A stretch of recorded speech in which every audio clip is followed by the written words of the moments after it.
किसी जंगल में एक बकरी बहुत बेफिक्री से इधर उधर घूम रही थी। एक कुएं को बहुत हैरत हुई और वो बकरी से पूछने लगा कि तुम्हें किसी से खौफ क्यों नहीं है। बकरी ने कहा, भाई मेरी बेफिक्री का सबब ये है कि कुछ अरसा पहले एक शेरनी अपने दो छोटे बच्चे छोड़कर मर गई थी। मैंने उन पे तरस खाकर अपने दूध पे पाल कर उन्हें परवान चढ़ाया। अब वो जवान हैं और उन्होंने जंगल में ऐलान कर रखा है कि हमारी बिक्री माँ की तरफ कोई मेली आंख से न देखे। सो अब किसी बड़े खूनख्वार जानवर में भी ये हिम्मत नहीं कि मुझ पे हाथ डाले। किसी छोटे मोटे जानवर का जिक्र ही किया।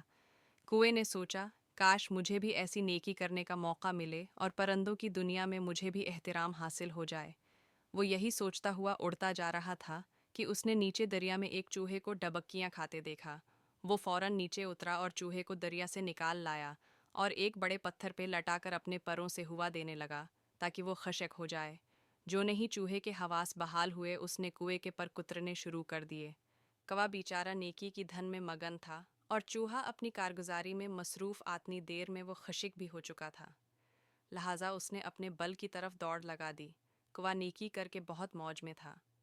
इसी मौज में उसने लंबी उड़ान भरने की कोशिश की, मगर मुना के बल जमीन पे आ पड़ा और उड़ने से माजूर होकर जमीन पे ही अछलने और घसटने लगा।